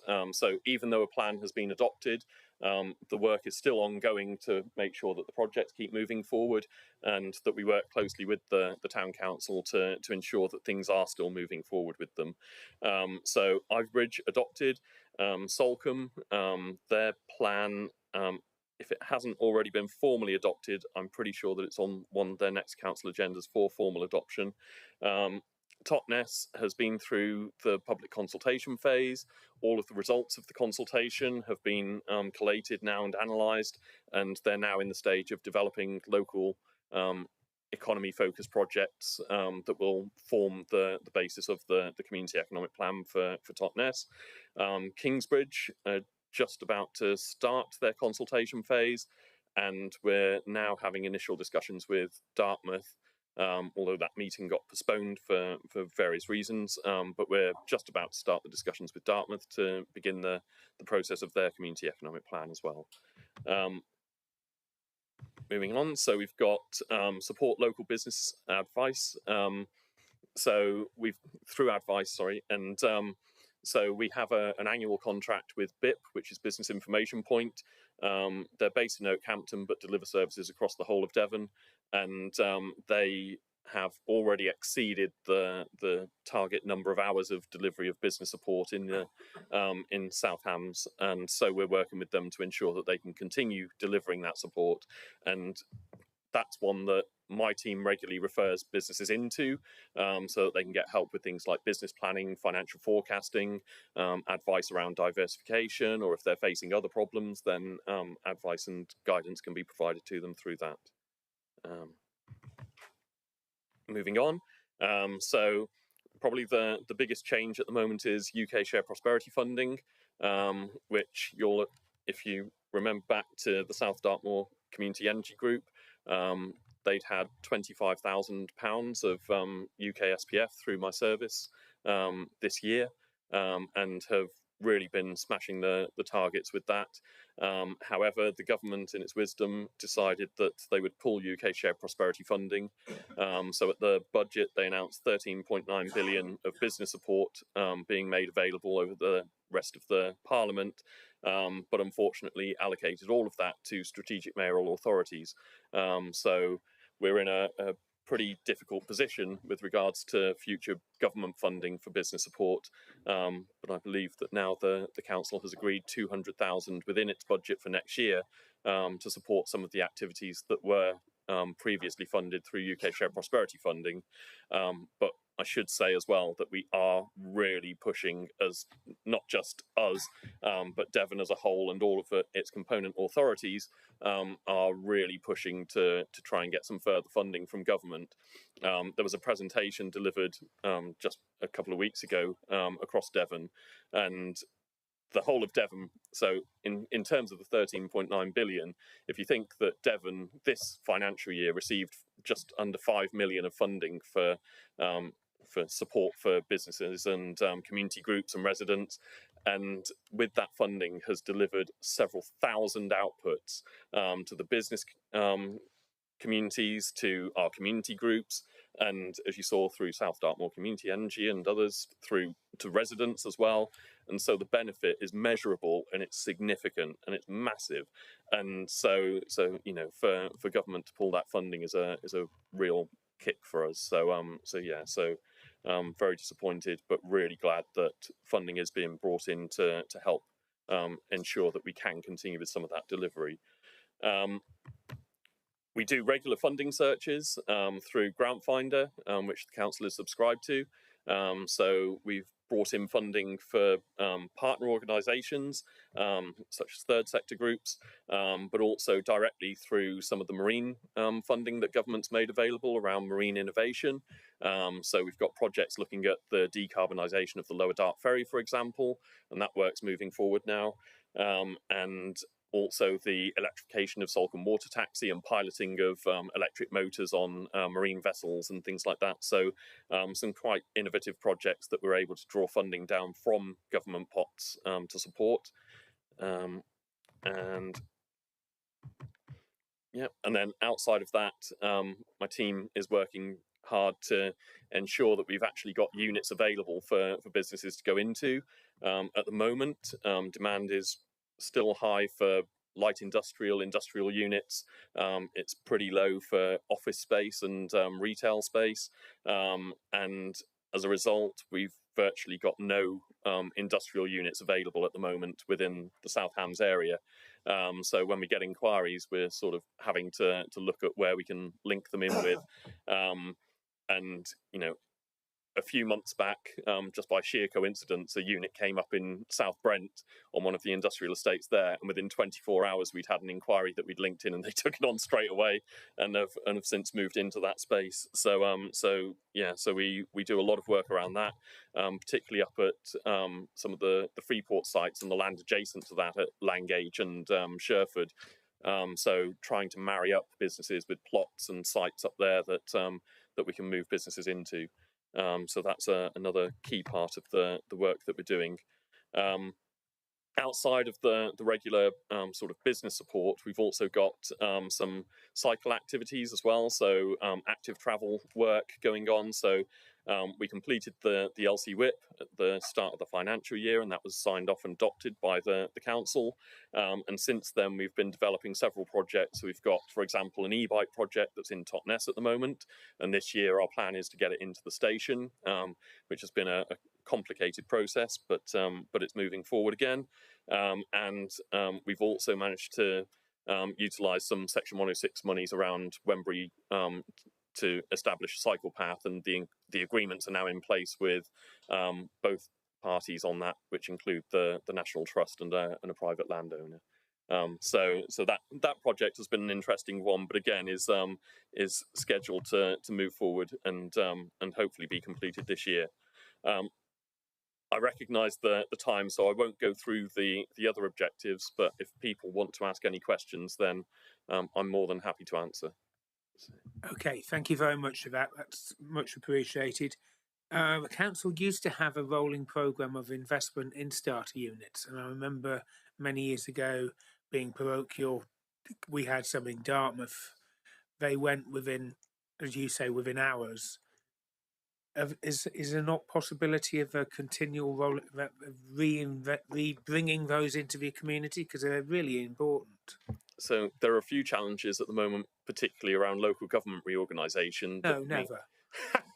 so investment in development of new assets and getting locked into that situation is getting increasingly challenging at the moment. But the most recent ones that we built, the Batsing units, for example, down in Salcombe, the level of interest that we had in those units, we'd have been able to fill them 5 times over.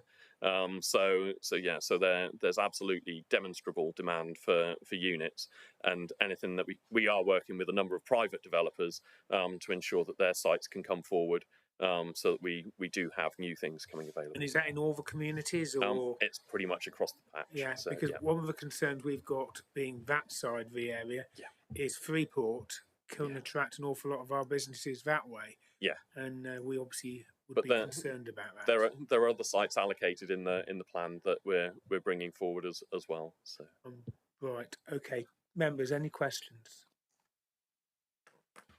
Just Councillor Steele? The market improvements and the timing, are you able to put any timeframes on those? Yeah, so at the moment we've got architects doing the final design work for the market stalls, and we've also got a couple of different construction companies that we've reached out to who are going to be able to quote for them once they're done. We're expecting it to take about another 4 weeks for the architects to complete all of their design work to the point that we can then place an order with one of the construction companies, and we're expecting the construction companies to have an 8-week turnaround on delivery. About 3 months. Approximately. Right, okay. You didn't say what year. All right, okay. Councillor Penfold, quickly. I'm going to be parochial again. So how do you work with businesses sort of Malden end of the world?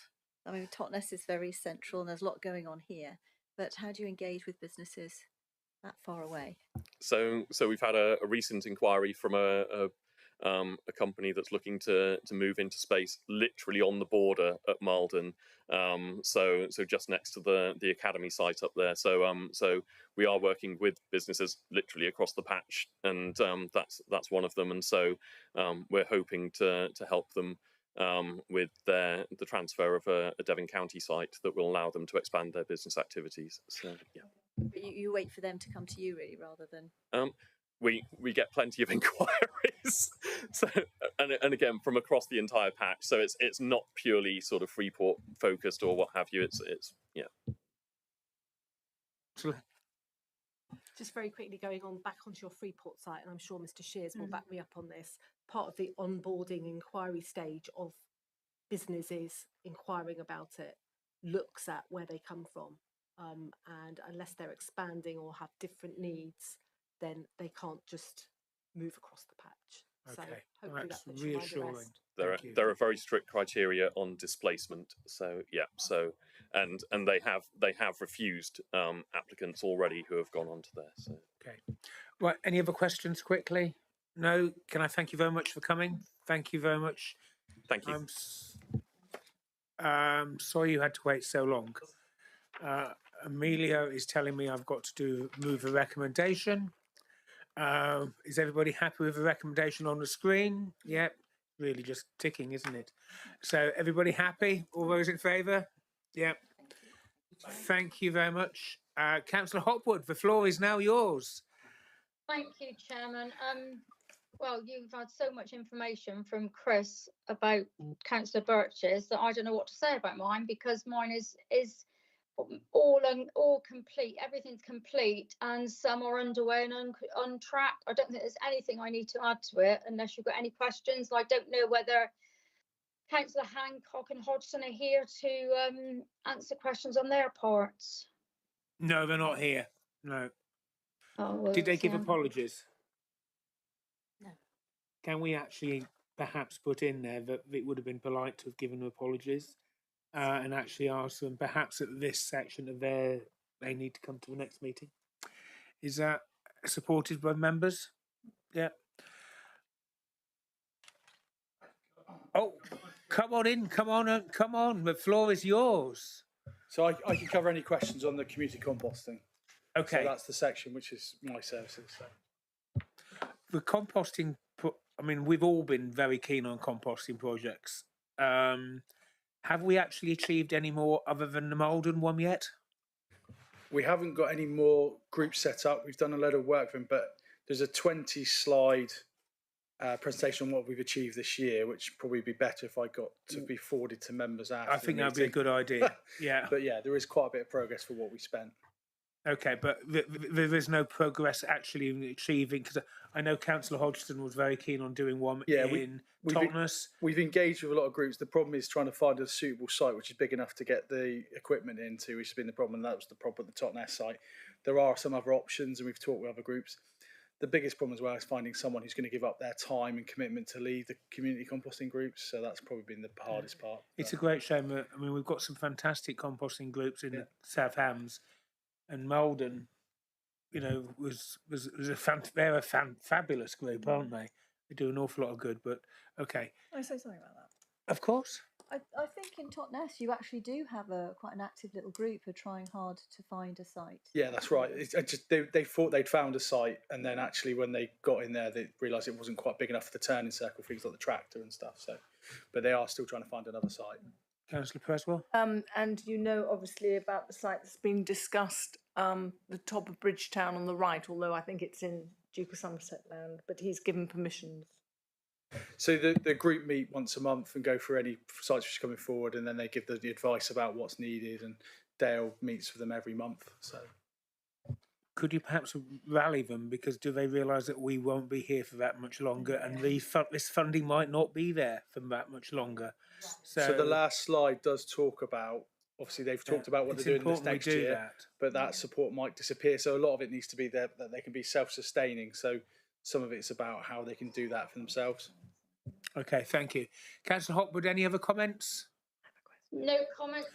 No, I think, you know, as I say, most of what in my portfolio is complete. There are only a couple of things that are on track to complete. So you've got a question from Councillor Penfold. Well, I don't know if it's directed to you, Councillor, so I'm not sure. It's about the interactive poo bin map. I don't know, in the ether. Yeah, interactive poo bin map. Apparently it should have been updated. There's a new system coming in, but I'm not given a timeline, and my residents are a bit upset because it's not working the way it should be, and there's some poo bins missed off it, so they can't report on it when they're missed, and therefore there's a real palaver. So do you know anything about that? I don't, but I will find out, because it is part of IT, I would have thought, so I'll find out about it. Thank you. Yeah, so there is a programme of replacement of bins and dog bins and litter bins. There's been a full survey of all the dog and litter bins this year. I think there might be some comms come out in the last few weeks that we've started the work in Ivory Bridge and Totnes, and then that will move across in the second year to the rest of the district. I can take away the question about the interactive bin, but the whole point of doing the survey is that we get all the bins up to a certain standard, and we are then trying to put a QR code on all the bins so that people could stand at the bin and report it if there was an issue. The other bit we're trying to tie in is we use a system called Whitespace for our waste services, so we can report any bins which aren't out, and if there's a blockage. What we're trying to do now is add the litter bin and dog bin rounds onto that system as well, so that actually the crews can report if a bin is overflown when they get there, so they can increase the frequency, and obviously vice versa. If they get there, there's nothing in there, they can reduce the frequency. So it is something we're progressing quite a lot with street cleansing. I don't like to promote Torbay, but Torbay have had that for some years, and it does work. So I'm amazed they've beaten us to that, because they don't normally. But they copied someone else. So I'll try not to be too smug. Sorry, I have so many residents ask me about this. Can we be really specific? What is the time frame of this? So I haven't got a deliberate, but there is part of the service plan for the next financial year is all the replacement programme has to be complete. So it's part of the corporate plan for next year. And putting it onto the IT system, we see that hopefully in before the summer, because that's the key months for us. Before this summer? Yeah. Ooh, all right. Thank you very much. Okay, Councillor Steele. Thanks. A couple of questions. I think perhaps one for Stuart about the communication strategy on recycling to inform, encourage residents. So does this mean the strategy is complete and ready to roll out, or what stage is that, or what will we see in terms So the council doesn't currently have a recycling officer, and neither does West Devon. there is a meeting of the Devon Strategic Waste Partnership next week, which will see us add some funding for both West Devon and South Hams. Part of that will be about using some technology where our crews can identify people who aren't recycling. That means we can then do targeted comms. There is a report going to come back at some point in the next financial year about how the council wants to, I'm trying to be diplomatic here, deal with people who don't recycle after kind reminders. So there needs to be a question about where the organisation wants to go with education and enforcement. So that'll probably be coming in the next financial year about if we've identified people who don't recycle and they continue not to recycle after we've messaged them 2 or 3 times with direct messaging, then what do we want to do as an authority? And that's for both West Devon and South Hams. Okay.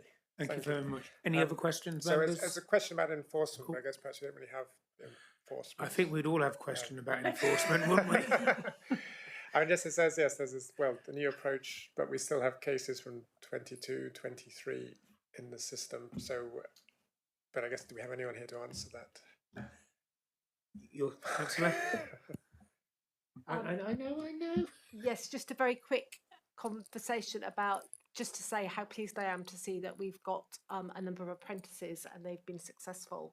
How are we going to be trying to employ any more apprentices over the next few months? Because the time, obviously there's a timeline.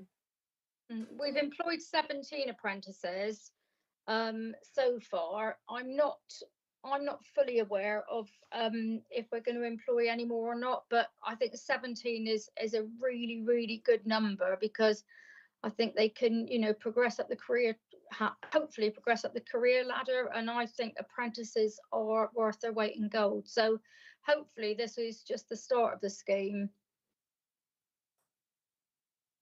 Councillor Long. Chairman, I just want to leap in on the question about enforcement, because I was one of the members involved in the review for that, and also as chair of Development Management Committee. Individual ward members are able to have sit-down meetings with the head of enforcement, the enforcement business manager, Helen Smart, to review individual enforcement cases. And certainly Councillor Dennis and myself have these regularly, and it helps to understand where there are difficulties, and there are sometimes difficulties, legal difficulties, in progressing some of the enforcement cases. But there are some that will be sort of semi-ongoing because of the situation. But I urge you to sort of sit down, review those, a better understanding, and there may be opportunities to progress things from an actual ward member's own understanding of the situation locally. But I would say, from a personal point of view and looking at the enforcement cases across the South Hams, I've seen a considerable improvement in the progress in cases being resolved, the speed at which enforcement cases are brought in and dealt with by officers, and I've got a perceived, and members are quite happy to sort of tell me contrary, an improved perception or a belief, an understanding and reality as to the speed at which enforcement cases are being dealt with by the team. And I have to say that we have a good team in place now, a good manager in place, working with the planning officers, and I've seen considerable improvements. There will always be difficulties, but I'll ask, again, I always say this to my parishes, if there is an issue, report it in so that it can be dealt with, rather than leaving something thinking that somebody else may be reporting in an enforcement case. But I will defend it, the enforcement procedures, and ask members to contact Helen Smart to set up individual meetings to deal with these and sort of discuss them openly amongst yourselves. Thank you. Thank you very much for that. Stuart, you wanted to come back? It was only just to give a little bit of an update on the apprenticeship. So 5 of the apprentices work in my services. We were one of the services to first put people in. So actually the first group of apprentices, the first 2 we had, they complete their 2 years this summer, and the budget is put back in for new apprentices. So we will be probably going out to the schools and out publicly in April, May to try and get them recruited for August. So they are in the ongoing budget. It's good news. Thank you very much for that. Councillor Hopwood, thank you very much for waiting so a long period. Much appreciated. Hope to see you soon. Do you want to come back, or are you okay? Oh no, I'm fine, thank you. Well, we all knew that. Okay, we'll see you soon. Take care. Recommendation on item 9. Is everybody happy with that? Yes, all those in favour? Okay, right. We'll move to item 11. Task and finish updates. There are none to report. Okay, thank you. Bye. Executive forward plan. I'm sure everybody has seen that and would note it. Can I just say something about that? Oh, yes. Does Nadine, Councillor Nadine, have a fancy new title? It's not there. Isn't she some sort of something of safeguarding on it? Bye bye. If you are we still covered? Yes, we We've just lost 2. Okay. So I just wondered if she does. It's missing in that list. Sorry. She's got a new title, hasn't she? On the exec. So it's not on there. I'll check that. Okay. Just wonder why the Fullerton House decarbonisation is under Councillor Mackay and not under Councillor Dommett, since Councillor Dommett is decarbonisation of our assets. Is that Perhaps you'd like to ask your ruling group to tell you that. That would be the easiest, quickest way to do that, I would have thought. Yeah. So we've noted the executive forward plan. Item 13, Chair to invite members to add items to the work programme. Anything urgent? No. So the next meeting is on the 19th of March. Thank you very much for your attendance. Much appreciated. See you all soon. Thank you.